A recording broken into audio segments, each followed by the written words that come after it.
Battle of Yorktown game. This is a game published by the Historical Game Company. They have many games based on the same system, which reminds me of the good old days when you learn one game system and then with a couple of unique rules you were able to play a lot of different war games, so about many different topics as opposed to having to read a 30-page manual for each new game.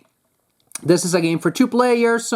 One side controls the English and the other side controls French and American forces that are trying to take the town of Yorktown. The game can also be played solitaire, which is how I played it, two-handed, controlling both sides at the best of one's possibilities. And although the game does have cards, and so that may make you suspicious about how well it plays solitaire, that's not a problem at all because these cards do not contain secret information, meaning each game turn is divided into a French and American turn followed by a British turn. Then you have another game turn and so on and so forth. During the French and American turn, you flip a card face up and that tells you how many units can move, how many units can attack, whether or not there are special rules for that turn. And that's it. It's public information that will actually add more unpredictability, making the game easier to play two-handed. Then for the British, same thing. Flip a card, see how many people can move and attack, what else happens in terms of special events, and so on and so forth. So very solo-friendly.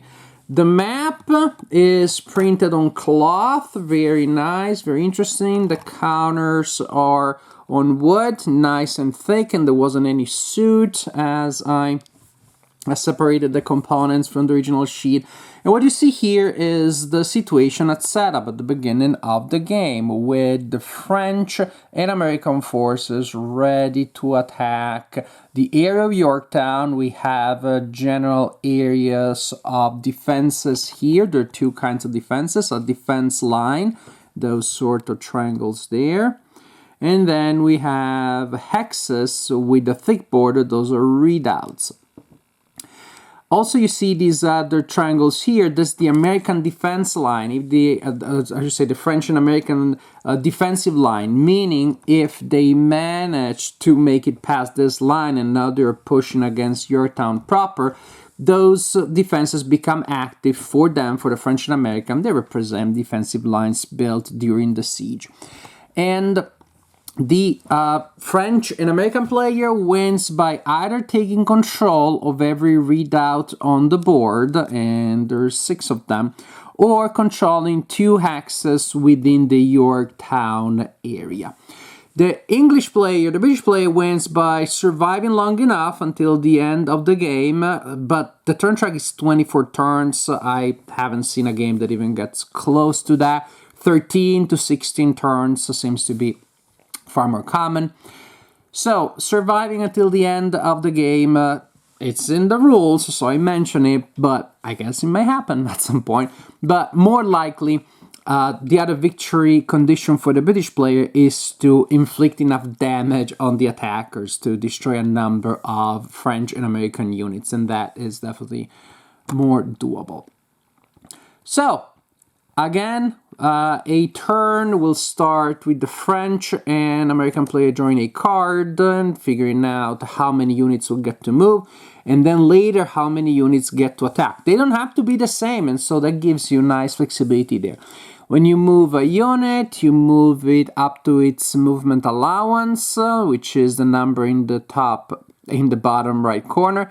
The other 2 numbers are attack, defense, and range. And so you move up to your movement allowance. All combat units project a zone of control in the 6 hexes surrounding them. You have to stop when you enter an enemy zone of control. And if you start your turn in an enemy zone of control, you cannot move from one zone of control to the other directly. You have to exit and maybe then enter another one again. So these are fairly sticky zones of control, which the British player really will want to use to create a strong defense to slow down the enemies as much as possible. Very effective, the so-called other hex defense, as you're using your zones of control to project a longer line of defense than you would be able to do by only using your counters. Other features such as forest, you need to stop when you enter, so just terrain, movement modified by terrain, fairly standard. Moving on road is easier. And so you're gonna move a number of units. Now, an important distinction.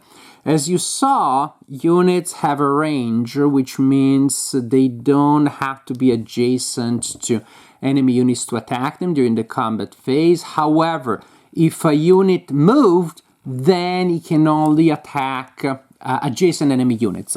So from there, I move there, 1, 2, 3. I can definitely attack with that one because I am adjacent. This one here, this artillery has a range of 4, so it could even attack there because it didn't move. But if I'm moving this one like so, then I cannot fire those units because, again, after moving, you can only go adjacent.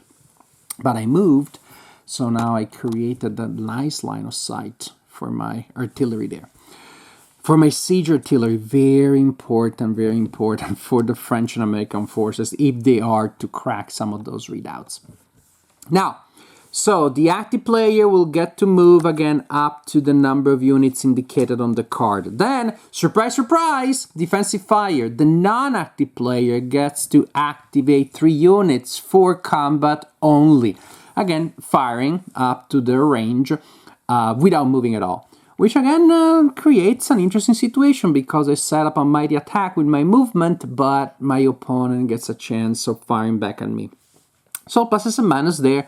Maybe I want to attack along the entire line so that those enemy counterattacks are not gonna send everybody bouncing back. Somebody will be left there to attack. Different ways in which you can try to handle the dilemma of moving. Then the non-active player fires at you with 3 units. Then you get to finally declare attacks. Combat, whether in the defensive phase or in the normal attack phase of the active player, works exactly the same. You declare the unit that which unit is attacking which. You will take the combat value, the attack value of the attacker, roll a die, a 6-sided die, apply other possible modifiers.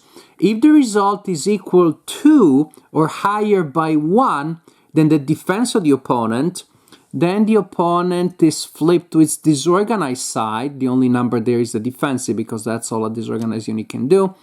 And then the disorganized unit must retreat by 2.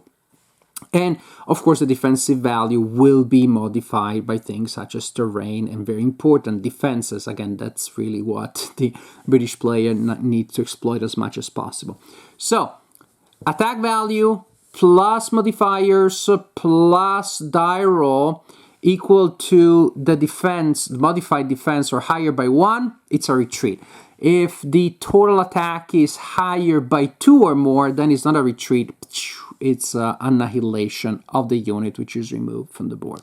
You can also use combined fire, meaning you use 2 units against a single enemy, then 1 unit is adding its full attack value, the other unit simply provides a +1 to the total. And that's the idea, as simple as that.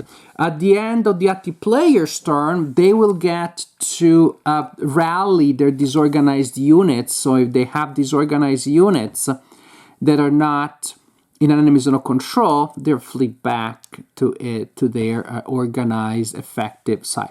Which means, again, during my French and American turn, I force that one to retreat. Now in my turn, the British player takes their turn, and now they can activate and do things with those units, but now with that one that I disorganize, at the end of their turn, if the unit is not an enemy zone of control, then it'll get to rally.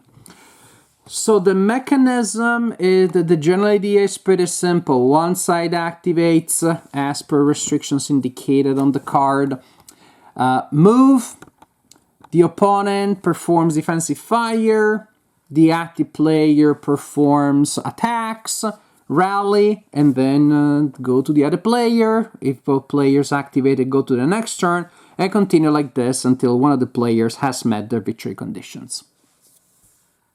I really enjoyed Battle of Yorktown. It is the kind of war game that I want to play these days. It's rarer for me to find the energy to digest long manuals of new rules. That's often what happens with new war games. I really like the idea, but I still like war games, and I really like the idea of being able to pick up one, reading 4 pages of rules because that's how long the manual is, and then being able to play a game in under 2 hours. And that's great. That's more and more the kind of war gaming that attracts me. And then with a further incentive that other games in the system will be based on the same or on similar rules, very, very interesting to me. So from the point of view of complexity, this is definitely a game that a beginner war gamer would be able to play and enjoy. You can use it to show, again, some of your friends who never play war games. This is a non-threatening way of introducing people to wargaming. And the overall action, the overall development of the story, of the narrative is very interesting because you're going to have fairly distinctive phases of the story, of the development. Early on, as the French and American are approaching the English defenses, it looks like they're not going to do much. They do a lot of bouncing back because it's a lot easier for those defenders behind the lines to force them to retreat than it is for the French and American to be able to clear those defenses. And so you're going to have a coordinated action there between American forces trying to take the position and super important artillery, regular artillery and siege artillery, pounding those defenses, weakening those defenses, or forcing somebody to retreat. Then at that point, you can move in. Even then, the role of the defenses is very important here, which makes sense. It's a siege, so that's what it was. Otherwise, it would be a battle in the open field. But the fact that one side has really strong defenses, and basically when an enemy unit is behind defenses, behind the defensive line, or behind or inside a redoubt, in most cases, you need to roll a 6 against it. You're looking for 6s, that's it. In most cases, sometimes a 5, or a 6. In some cases, you can't do it. It's just mathematically impossible to do it, and then you're waiting maybe for a card that gives you the temporary bonus, and then that turn is when you can try that attack against the super powerful enemy unit in the redoubt. So you're going to have the opening phase in which it looks like the British line is unbeatable and unbreakable. And yet, slowly by slowly, because the event card comes out at the right moment, because the siege artillery finally forces somebody to retreat, because you have a combined attack that finally starts clearing the line, and then it becomes a lot more interesting because the English line, the first line, starts crumbling. Then they will likely start withdrawing toward the center of the town, towards the town area. Then the Americans move in and they create their own defensive line, taking advantage of that blue line on the map. And finally, it gets to a final confrontation in which it can really go either way. It can really go that a couple of die rolls go one way, and then finally the French and American forces taking up damage that the British player wins, or the British lose control of the town, which in my experience seems to be more likely to happen, seems to be a more likely way to victory than taking all of the readouts. Because sometimes, again, the British player really wants to keep those readouts, so their best units are in there, and then the town is less protected. So you're gonna have a nice narrative, a nice sense of progression and development. And yes, on the other side, well, the overall script is probably not gonna change much. You're gonna have this slow withdrawal of English forces, that slow advance of French and American forces. And then you see who did it better. But it's a one map, it's a small map, it's a game that you're playing in under 2 hours, so it's fine. For a light war games, you don't expect the epic complexity of other games, but again, the advantage is that we can actually play. At least for me, I see some epic games out there, and other than looking at the box, these days I'm not gonna do much with those. But this one, I can actually bring to the table, set up in 5 minutes, playing under 2 hours. And the system, even if a year from now, I would decide to play it, really pull it off a shelf in a couple of minutes, I'm gonna just brush up on the rules. And I play it, and by the end of the evening, it's back on the shelf, and I can then play something else.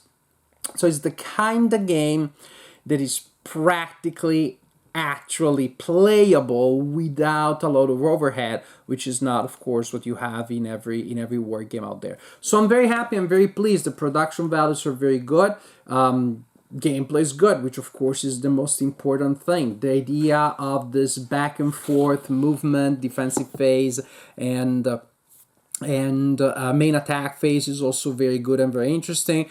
Depending on what happens there, sometimes the counterattack is more powerful than the general attack. But also, if you're not playing solo, if you're playing against a human opponent, that gives the human opponent something to do out of turn.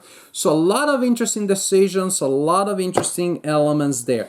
Yes, it's light. Yes, it is simple. Maybe it is too light of a war game for some old school grognards out there, but not for me. I'm very happy with this one because these days, this is exactly the kind of war game that I want to play.